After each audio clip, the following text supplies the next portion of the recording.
Master Tavern Keeper's History of the Old World.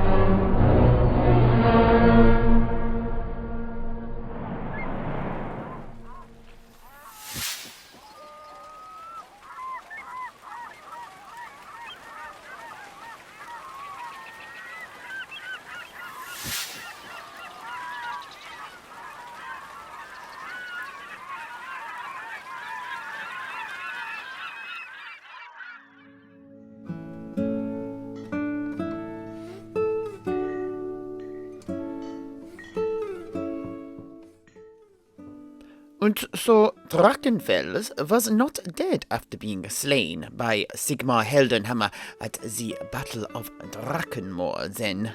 Ah, indeed. The body he had occupied was destroyed, but his eternal and infernal spirit was not.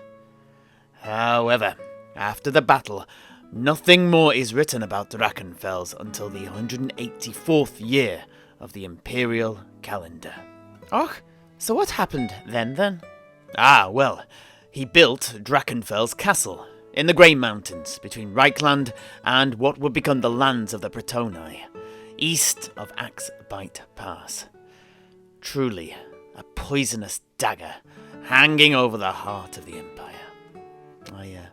I saw it once, in my youth, although at a distance, I stress to add. It has 7 towers that claw and scrape at the sky above like the evil talons of some ancient beast. Each is covered with windows beyond counting that are punctuated by misshapen side towers and turrets that twist away from the main tower like unnatural growths of some gnarled tree trunk. I most certainly had no desire to go any closer, and even less still to explore it. Oh, yeah, that was most wise, Master Tavern Keeper. Wiser than my own father was. For he got much closer to the castle than you. Too close, in point of fact. I will tell you all much more about Castle Drachenfels later, when I come to my own father's tale. Well, I am sure we are all eager to hear more. I'll just try and whip through what else I know of the Great Enchanter as quick as I can so we can get to your story, Heinrich. Oh, no. Do not rush, Master Tavern Keeper. I feel that perhaps the more we know before I start, the better. Ah, I see. Well, in that case, let us continue. Now, one thing worth noting is that Drachenfel's defeat at the hands of Sigmar seems to have left an indelible mark on the Great Enchanter, physically, spiritually, and mentally. And it is this that, some scholars of the Archaic claim, brought about his need to construct Castle Drachenfels. Oh, what do you mean there, Septimus? Ah, well, he was all but completely banished for near 2 centuries following the Battle of Drachenmoor, and although his spirit eventually returned, it was in a much weakened state, and remained so for another, 8 centuries. The bodies he occupied seemingly hobbled by an inner frailty, completely absent from earlier descriptions of him. It has been hypothesized that his smiting under the hefty weight of Holy Galmaraz seemed to have left his spirit anchorless, and this meant he was unable to gather the dispersed parts of his psyche together with his usual ease. It was this that prevented him from being able to take possession of another suitable host for well over a century and a half.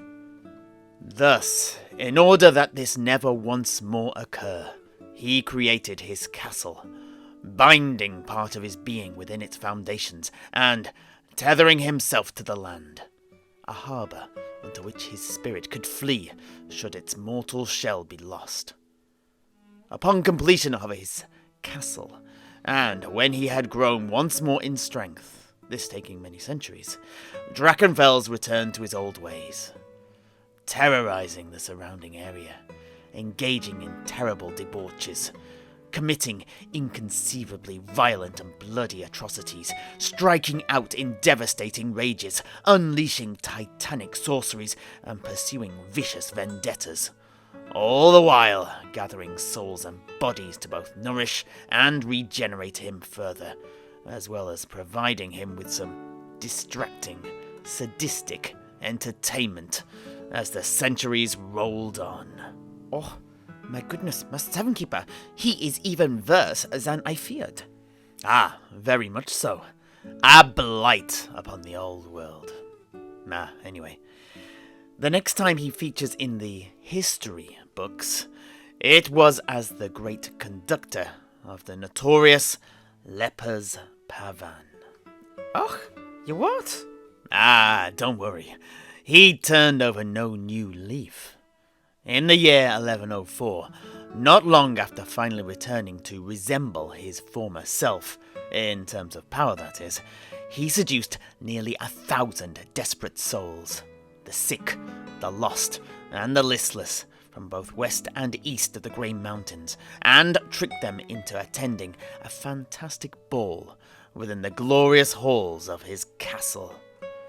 There was food, drink, music, entertainment, distraction, and performance. The culmination of the night was led by the Great Enchanter himself. He took to the ornate wooden stage that had been constructed and addressed the entire assembled crowd of dispossessed and disaffected men and women from the Empire and young Bretonia.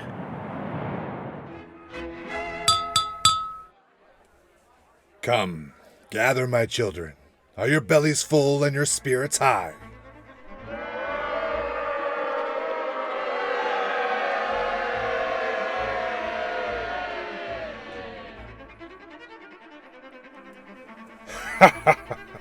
As I had hoped. Drink deep and now listen as I tell you of others who were lost but then found. Listen to the tales of how these were raised up from the heights of wealth and pleasure, surely as you too will be. And in this way he beguiled these lost and damned fools with story after story, each appealing to their greatest dreams and desires. By the time he had finished, he held them in the palm of his hand. Then the music began in earnest, and how they danced, and danced, and danced, but each found that they could not stop. All throughout the remainder of the night and then the following days, their involuntary cavorting continued.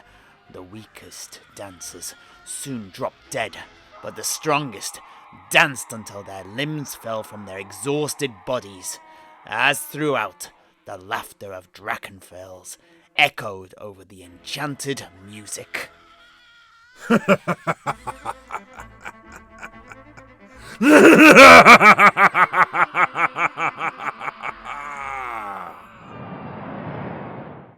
Again, though, after this terrible event, things go quiet. That was until rumors, many quite recent, began to abound that his spies, servants, slaves, and beasts were to be found throughout the Empire, hidden at all levels of society. Oh, yeah, I can certainly attest to his beasts. It was less than 2 decades ago that my father found that truth out first hand. And so, is it time? Heinrich, let us get to your... Now wait a moment there, Septimus. At the start of this conversation on Drachenfels, you said you were going to talk about this Great Enchanter's future. But you ain't told us none of that yet, have you?